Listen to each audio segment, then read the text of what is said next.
Bismillahirrahmanirrahim. Alhamdulillah Rabbil Alamin. Wassalatu wassalamu ala ashrafil anbiya'i wal mursalin wa ala alihi wa sahbihi ajma'in. Allahumma salli ala Sayyidina Muhammadin miftahi babi rahmatillah adada ma fi ilmillah salatan wa salaman daimaini bidawami mulkillah wa ala alihi wa sahbihi adada kulli zawratin alfa marrah. Allahumma salli ala Sayyidina Muhammadin al-Fatihi lima ughliqa wal khatimi lima sabaqa nasiril haq bil haq wal hadi ila siratikal mustaqim wa ala alihi haqqa qadrihi wa miqdarihi al-azim. Rabbi shrah li sadri wa yassir li amri wa hlul 'uqdatam min lisani yafqahu qawli.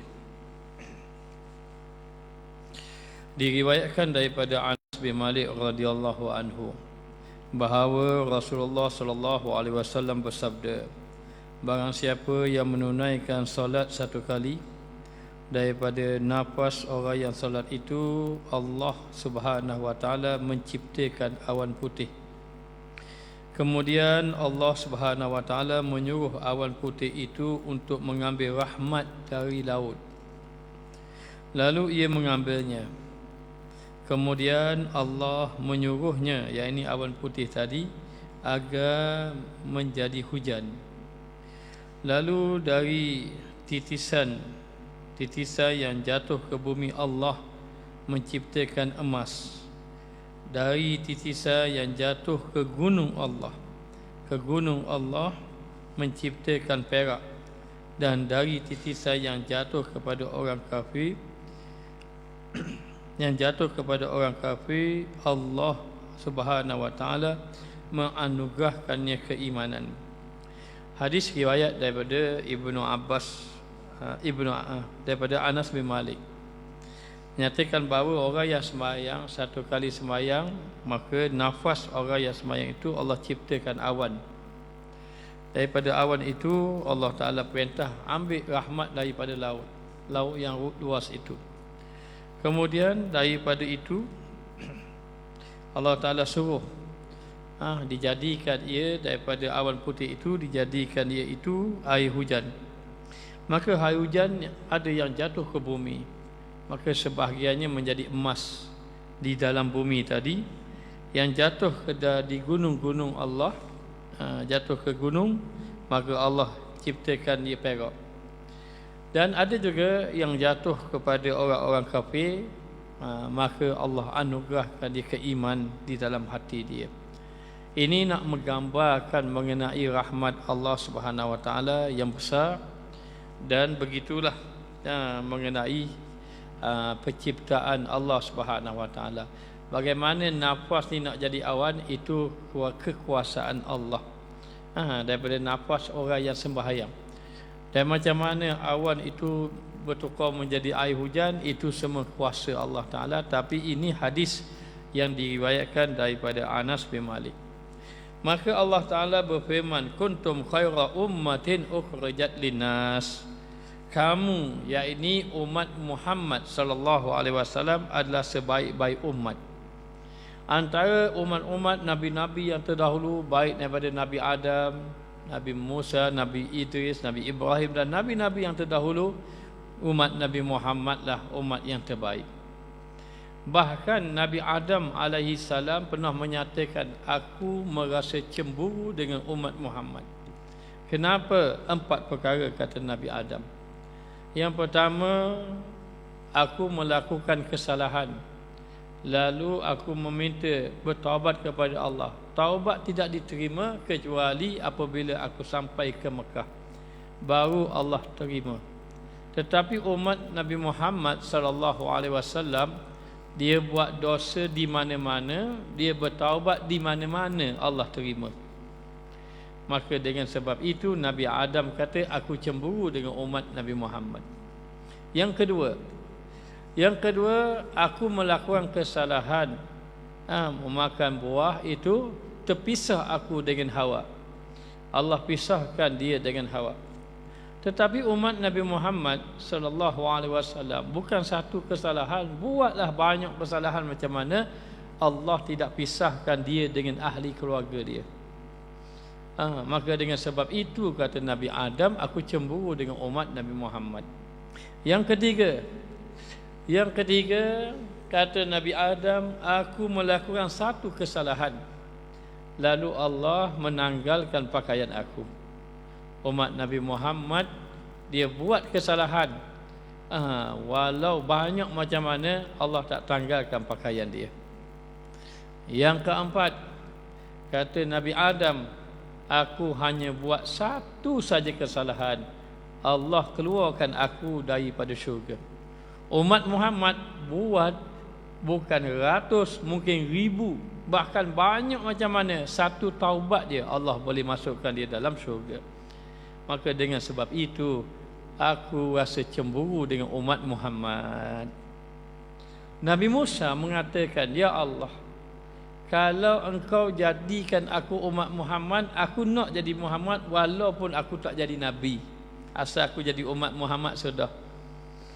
Kerana aku dapat tahu umat Muhammad ini, dia tak buat, baru niat buat baik, maka Allah dah tulis pahala kepada umat. Dan bila umat Muhammad ni buat baik, Allah tak tulis satu, Allah tulis 10, bahkan Allah ganda lagi. Dan kalaulah dia buat jahat, Allah tak tulis 10, tulis 1 pula. Dan kalau dia bertaubat banyak macam mana pun, Allah taubat bila terima, Allah hapuskan segala dosa-dosa. Maka Nabi Musa ingin jadi umat Nabi Muhammad, namun Allah Ta'ala menyatakan bahawa tidak ada lagi Nabi-Nabi yang lain boleh jadi umat Nabi Muhammad. Maka dikatakan bahawa kuntum khaira ummatin ukhrijat linnas, kamu siapa umat Muhammad adalah sebaik-baik umat yang dikeluarkan di kalangan manusia. Maka tentang ayat ini, Al-Imam Al-Qalbi mengatakan bahawa ayat ini mengandungi penjelasan tentang keadaan umat kita ini. Umat ini ada keutamaan, keistimewaan lebih daripada umat-umat yang terdahulu. Dan di sini terdapat dalil bahawa umat Islam ini merupakan umat terbaik, yakni umat Muhammad ini merupakan umat yang terbaik secara mutlak. Kenapa? Kerana umat-umat terdahulu ada mereka menentang nabi-nabi mereka. Bahkan ada umat-umat terdahulu itu mereka membunuh nabi-nabi mereka. Tapi umat Nabi Muhammad tidaklah sebagaimana umat-umat yang terdahulu. Dan dikatakan umat Nabi Muhammad ini umat yang terbaik. Hal ini meliputi generasi pertama. Siapa? Yakni para sahabat Nabi, golongan yang terbaik. Dan generasi yang terakhir dalam hubungannya dengan generasi daripada umat-umat yang lain, walaupun ada perbezaan pada dasarnya. Ya, umat yang terbaik ialah umat Nabi Muhammad di kalangan sahabat. Di kalangan sahabat sampailah seterusnya akan ada umat-umat yang umat Muhammad ini berada di dalam golongan yang terbaik. La yazalu ta'ifatun min ummati zahirina 'alal haq. Sentiasa ada umat aku, kata Nabi Muhammad, duduk di atas kebenaran. Walau macam mana pun akan ada umat Muhammad duduk dalam kebenaran. La tajma'u ummati 'ala dhalalah. Tidak terhimpun umat aku sekaligus duduk dalam kesesatan, tidak. Akan ada duduk di atas kebenaran. Maka ternyata golongan yang terbaik golongan sahabat. Golongan sahabat, kita tidak boleh mencela sahabat. Tidak boleh sama sekali mencela sahabat. Walaupun kita ada membaca kisah Hatib Ibnu Abi Balta'ah yang pernah beliau ini membocorkan rahsia Nabi. Dia tulis surat beritahu orang Mekah Rasulullah nak serang Mekah. Dia membocorkan rahsia Nabi. Nabi dapat tahu, Rasulullah dapat tahu. Saidina Umar nak pancung kepala Hatib Ibnu Abi Balta'ah, tapi Rasulullah kata dia ahli Badar, Allah ampunkan dosa-dosa dia. Maka para sahabat adalah golongan yang paling baik, golongan yang paling mulia, golongan yang paling tinggi kedudukannya. Para sahabat, ashabi kan nujum bi ayyihi muhtadaitum ihtadaitum. Sahabat aku umpama bintang-bintang, mana-mana yang kamu mengikut sahabat aku, kata Rasulullah, kamu akan mendapat petunjuk. Maka dikatakan bahawa ukhrijat, apa makna ukhrijat? Dikeluarkan, yakni dizahirkan di kalangan manusia, dinampakkan kepada manusia, yakni agar memberi manfaat dan kebaikan kepada mereka di segenap penjuru dunia, hingga mereka dapat dibezakan dan dikenali siapa golongan yang terbaik. Umat Muhammad ini terbaik semua dibanding umat-umat terdahulu. Walaupun umat Muhammad ada yang mendahaka, umat dahulu pun ada yang mendahaka, tapi umat Muhammad lagi terbaik. Dan apatah lagi umat Muhammad yang taat kepada Allah, yang soleh di sisi Allah Subhanahu wa taala, maka mereka ini dapat dikenali menjadi umat Muhammad yang terbaik, menunjuk berdasarkan kepada firman Allah, ta'muruna bil ma'ruf wa tanhauna 'anil munkar wa tu'minuna billah. Ini sifat umat Muhammad yang terbaik. Kita semua ada umat Nabi Muhammad sallallahu alaihi wasallam. Maka nak jadi umat Muhammad yang terbaik adalah mempunyai 3 sifat. Yang pertama, ta'muruna bil ma'ruf, suruh orang buat baik. Suruh orang buat baik. Ajaklah orang buat baik. Maka kita ajak orang melakukan kebaikan, disebut di dalam hadis ad-dalu 'alal khairi ka fa'ilihi. Orang yang menunjukkan kepada kebaikan, dia seperti melakukan kebaikan tersebut. Kita tunjuk pada dia, pergilah kuliah, dengar majlis ilmu, dia pun pergi majlis ilmu, kita dapat pahala dengan dia pergi tadi. Maknanya sebab apa? Kita pergi dapat pahala, dia pergi tu sampai kita pun dapat pahala. Maka jadikanlah orang yang terbaik, yakni yang mengajak manusia kepada kebaikan.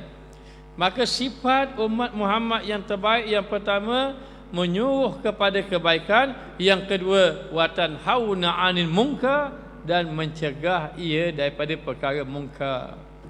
Nabi sallallahu alaihi wasallam bersabda, man ra'a munkaran falyughayyirhu bi yadihi fa illam yastati' fa bi lisanihi fa illam yastati' fa bi qalbihi wa zalika adhaful iman.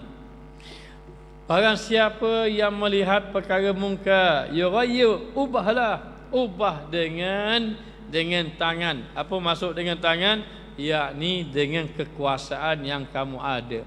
Siapa yang ada pangkat, dia pemerintah, ubah dengan kuasa dia yang buruk kepada yang baik. Ubah maknanya. Maka fa illam yastati', kalau kamu tidak mampu, kerana kamu bukan golongan yang memimpin, kamu bukan di kalangan ketua, kamu tidak mampu, wa yughayyirhu, maknanya fa illam yastati' fa bilisani, maka dengan lidah. Dengan lidah dengan apa? Dengan memberi nasihat-nasihat. Maka mencegah dengan tangan itu pemerintah. Pemerintah kena cegah perkara mungkar. Kalau dia biar, kalau pemerintah biar perkara mungkar, dia akan bertanggungjawab di hadapan akhirat, di hadapan Allah dekat akhirat kelak. Inilah Khalifah Umar bin Abdul Aziz menangis. Kenapa? Kerana dia bimbang dekat negeri akhirat. Nanti rakyat akan dakwa dia, saya tidak diberi, saya dipinggirkan, saya tidak tidak ditunaikan hak dia. Maka mohonlah kepada Allah agar Allah Ta'ala memberi pertolongan kepada pemimpin-pemimpin, dan pemimpin juga kena ambil berat perkara ini, kerana apa yang kita lakukan hari ini dipertanggungjawabkan besok hari. Maka ini tugas pemimpin, dengan tangan, dengan kuasa. Kalau tidak mampu dengan kuasa, dengan lidah. Dengan lidah ini tugas ulama. Tugas ulama, tugas orang-orang alim, tugas ulama-ulama, hendaklah dia memberi nasihat. Memberi nasihat ini tidak kira sama ada memberi nasihat kepada pemerintah, sama ada memberi nasihat kepada orang kaya, sama ada memberi nasihat kepada orang miskin, memberi nasihat kepada orang awam. Itu tugas dia memberi nasihat. Yang terima dapat manfaat, yang tidak terima dapat mudarat. Tugas dia menyampaikan sahaja. Itu tugas para ulama, menyampaikan, memberi nasihat.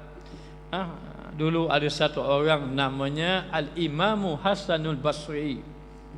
Ada satu gubernur namanya Yusuf Hajat As-Saqafi.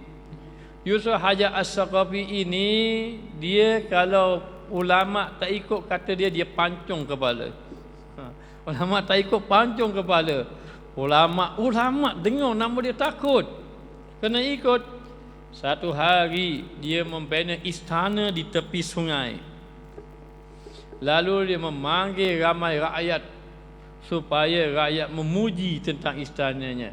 Datang Al-Imam Hasanul Basri, lalu berceramah di hadapan orang ramai, lalu mengatakan, jangan kamu terpedaya dengan keindahan dunia.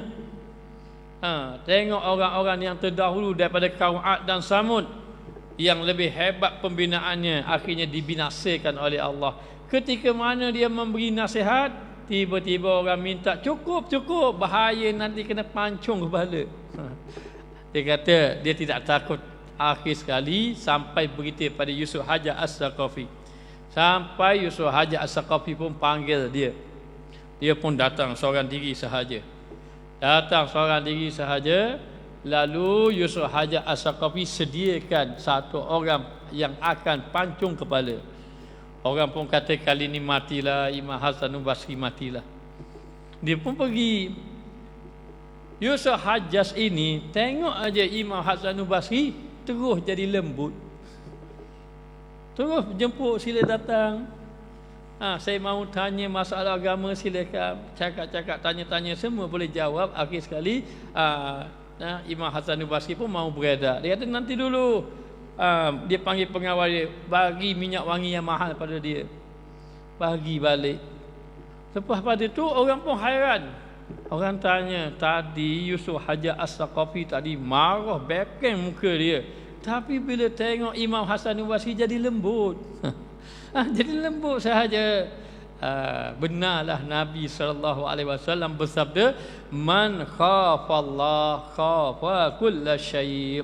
Sesiapa yang takut kepada Allah, yang lain akan takut pada dia. Kalau dia takut pada Allah, wabak takut ke dia, bukan dia takut ke wabak. Maknanya sebab apa? Sebab dia takut kepada Allah Ta'ala. Maka mencegah munkar ini, kalau tak mampu dengan kuasa, dengan lidah. Lidah ini tugas ulama, menyatakan kebenaran dan juga maknanya mencegah kemungkaran. Fa illam yastati', tak mampu juga. Kerana apa? Saya bukan pemimpin, saya bukan ulama. Kalau begitu, fabi qalbi, dengan hati merasa benci kepada maksiat. Maka kata ulama, rasa benci tadi kepada maksiat dengan tunjuk kebencian. Jangan tak dalam hati saya benci-benci, tak kena tunduk kebencian dia, seperti tidak pergi ke tempat maksiat. Tidak pergi tempat maksiat, maknanya menunjukkan bahawa kebencian tadi. Maka jadilah orang ini orang yang terbaik. Kerana apa? Mencegah munkar. Suruh orang buat baik, mencegah munkar. Wa tu'minuna billah, sifat yang ketiga, beriman kepada Allah, yakni beramal dengan amal soleh. Suruh orang buat baik, dia pun kena buat baik. Cegah orang munkar, dia juga tinggal perkara munkar, dia beramal dengan amal soleh. Ini umat Muhammad yang terbaik. Maka ayat ini menjelaskan bahawa tentang kewujudan mereka sebagai yang terbaik. Kerana tiga sifat tadi, selain kelebihan mereka yang tegak di atas sifat-sifat tersebut, kalau mereka meninggalkan amal ma'ruf nahi munkar, andai kata meninggalkan suruh orang buat baik, meninggalkan mencegah perkara munkar, maka kehilangan sifat akan membawa kehilangan sifat-sifat itu. Oleh kerana itulah Allah menjadikan mereka sebagai manusia yang terbaik untuk orang lain. Kalaulah maknanya dia tidak suruh orang buat baik, tidak mencegah perkara mungkar dan tidak beramal dengan amal soleh, maka dia tidak akan menjadi umat Muhammad yang terbaik. Bahkan dia adalah umat Muhammad yang tercela di sisi Allah Subhanahu wa taala. Wal iyazubillah.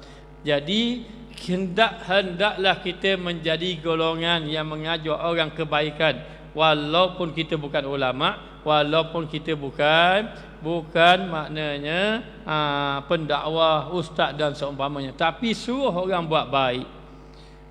Dan berilah nasihat sekadar mana yang kita mampu.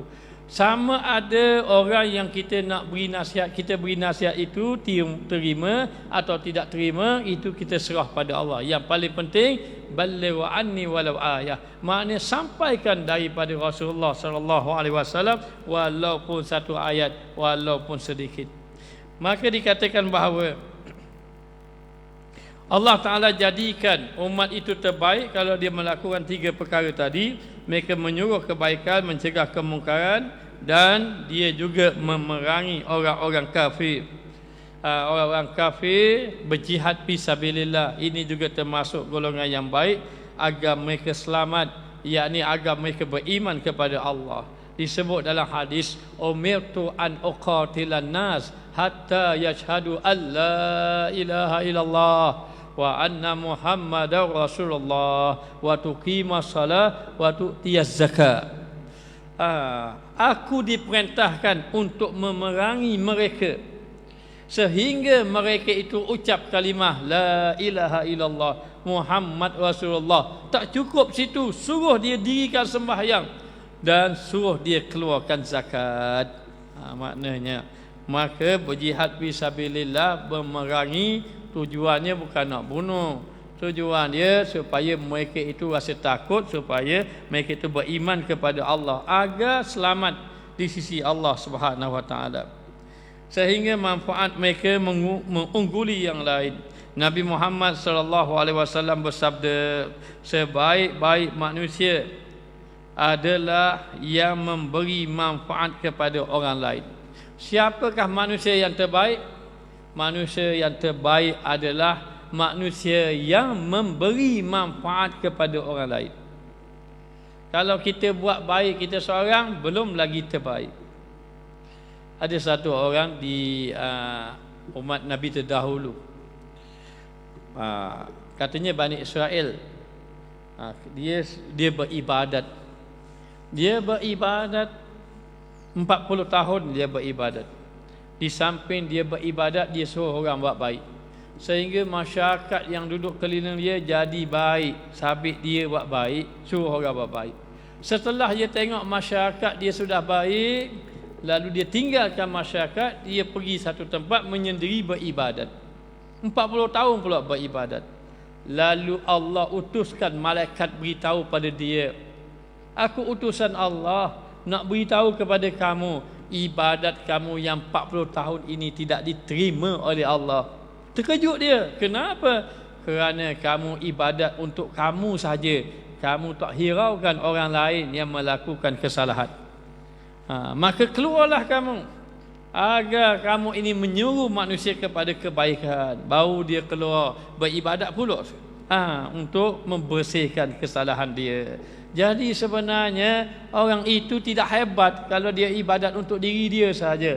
Tetapi kalau dia ini memberi manfaat kepada orang lain, maka itulah yang terbaik. Itulah orang yang umat yang terbaik sebenarnya. Siapakah yang terbaik? Sebaik-baik manusia yang memberi manfaat pada orang lain. Orang yang diberi ilmu, manfaatkan dengan ilmu terhadap orang lain. Orang yang diberi harta, manfaatkan harta terhadap orang lain. Kalau untuk diri dia saja, tak cukup. Begitu juga orang alim, untuk dia je beribadat, tidak mahu menyampaikan dakwah, asal dia baik saja, dia tidak menjadi sebaik-baik manusia. Orang kaya begitu juga, untuk diri dia tak infak pada orang lain, dia tak akan jadi sebaik-baik manusia. Maka sebaik-baik manusia memberi manfaat. Baik, saya tidak ada harta, saya tidak ada ilmu. Ya, kalau kamu tidak ada harta, kamu tidak ada ilmu, kamu ada tenaga untuk tolong orang, gunakan tenaga kamu untuk menolong orang. Mana-mana yang boleh.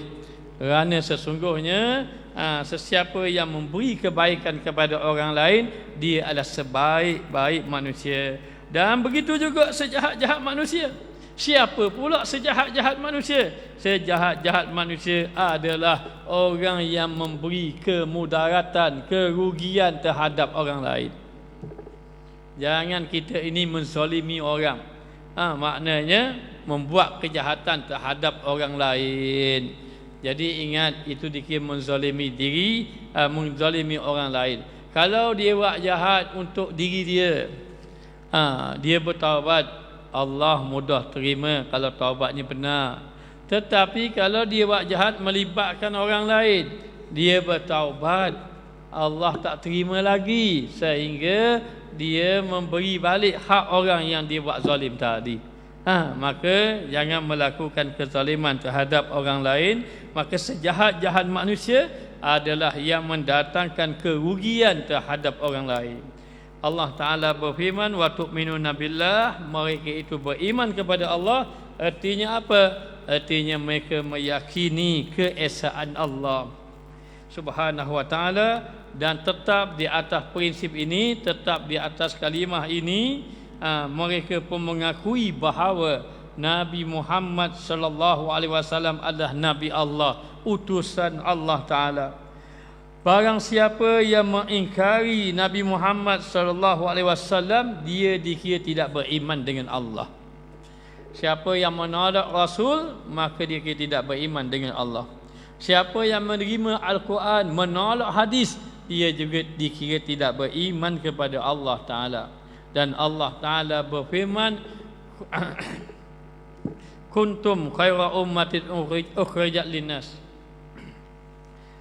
Allah berfirman dalam ayat yang lain, wa in kuntum, seandainya kamu mengatakan bahawa fattabi'uni yuhibbukumullah, maknanya Allah menyatakan bahawa kalau mereka itu benar, kul in kuntum tuhibbunallah fattabi'uni yuhibbukumullah. Katakanlah wahai Muhammad, kalau mereka itu dakwa benar-benar cinta pada Allah, buat semua ibadat kerana Allah, katakan pada mereka, ikut Muhammad dulu. Ikut Muhammad dulu. Kamu kena bersama dengan Rasulullah dahulu. Cinta Rasulullah dulu, ikut Rasulullah dahulu, baru Allah Ta'ala kasih kepada kamu. Jadi dalam kehidupan kita, hendaklah kita ini mengingatkan akan Nabi kita Muhammad sallallahu alaihi wasallam. Maka kalau mereka mengingkari Muhammad sallallahu alaihi wasallam, dia kira tidak beriman. Oleh kerana itu, hendaklah kita fahami Allah Ta'ala berfirman, wa ma atakumur rasul fakhuzuhu wa ma nahakum anhu fantahu. Apa-apa yang didatangi oleh Rasul, kamu ambil, kamu pegang. Apa-apa yang dilarang oleh Rasul, kamu jauhi. Apa yang Rasulullah bawa, sebatang kayu sugi Rasulullah bersugi, kita bersugi ikut sunnah Nabi. Kalau kita tidak bersugi pun, jangan mencela sunnah Nabi. Jangan mencela sunnah Nabi. Kalau kita tidak ikut sunnah Nabi, jangan mencela sunnah Nabi. Mencela sunnah Nabi bermakna mencela Rasulullah. Mencela Rasulullah bermakna mendapat kemurkaan Allah Subhanahu wa ta'ala. Maka dalam keadaan macam itu, dikatakan bahawa hendaklah kamu ini beriman kepada Allah, dan kerana ia akan mengira bahawa ayat-ayat mujizat yang didatangkan adalah dari dirinya, dan juga meyakini ayat-ayat mujizat itu ayat Al-Quran. Allah Ta'ala turunkan Al-Quran dan meyakini apa yang ada di dalam Al-Quran. Begitu juga apa yang ada dalam hadis. Saya jumpa hadis, saya tak jumpa hadis yang mengatakan wabak makan bertahun-tahun. Bahkan hadis mengatakan wabak hanya 40 hari je. Cuba tengok hadis. Maknanya itu hadis. Maknanya cuba rujuk dalam hadis. Tapi hadis maknanya menyatakan demikian. Maka rujuk kepada Quran, rujuk kepada hadis Nabi sallallahu alaihi wasallam. Dan ada satu ayat, satu hadis Nabi kata ini ayat untuk selamat daripada wabak. Nabi kata pada Saidina Ali karamallahu wajhah, wahai Ali, Ali itu Saidina Ali lah. Rasulullah panggil Ali, kita jangan panggil Ali, kita kena panggil Saidina Ali. Maknanya Rasulullah kata Aisyah, kita tak boleh kata Aisyah, kita kata Sayyidina Aisyah. Wahai Saidina Ali, mahukah kamu aku ajar kamu satu kalimah, satu amalan, kalau kamu membaca kamu tidak akan ditimpa wabak, kamu akan selamat, kamu tidak akan ditimpa musibah. Mahu ya Rasulullah, mahu ya Rasulullah. Apa dia? Hendaklah kamu setiap hari membaca Bismillahirrahmanirrahim, la haula wala quwwata illa billahil aliyyil azim, sebanyak 10 kali. Siapa yang membaca ini, jaminan Rasulullah, dia tidak akan ditimpa wabak. Jadi kalau ada apa-apa musibah, tengok hadis Nabi. Apa-apa tengok hadis Nabi, rujuk pada Al-Quran, rujuk kepada hadis Nabi sallallahu alaihi wasallam. Baik, kita tengok Nabi Muhammad sallallahu alaihi wasallam bersabda, barang siapa melihat kemungkaran, ubahlah dengan tangan, jika tidak mampu ubahlah dengan lidah, jika tidak mampu ubahlah dengan hati. Tetapi ini adalah selemah-lemah iman. Ini hadis yang saya baca tadi. Sebahagian ulama mengatakan bahawa mengubah dengan tangan adalah untuk para pemimpin. Maka pemimpin hendaklah dia ubah dengan kuasa dia, maknanya. Dan dengan lidah adalah untuk para ulama, dan dengan lidah adalah melalui ulama. Maka dikatakan bahawa maknanya para ulama tadi tugas dia memberi nasihat. Dan dengan hati siapa? Dengan hati adalah masyarakat awam macam kita. Macam kita semua, termasuk saya. Saya ni dengan hati saja, tidak, sebab kita bukan termasuk golongan ulama. Tetapi nak bagi tahu apa-apa kemungkaran yang kita tidak mampu cegah itu, kita tanam kebencian. Bahkan kita boleh doakan agar Allah menghilangkan maksiat, menurunkan rahmat. Baik, sebahagian ulama yang lain mengatakan bahawa setiap orang yang mampu melakukan hal itu wajib mengubahnya. Siapa yang mampu wajib, bukan sunat. Siapa yang mampu, maka hendaklah ditegahnya. Sebagaimana Allah Ta'ala berfirman, wa ta'awanu 'alal birri wat taqwa wala ta'awanu 'alal ismi wal 'udwan. Maka hendaklah kamu bertolong-tolongan untuk membuat kebajikan dan bertakwa kepada Allah.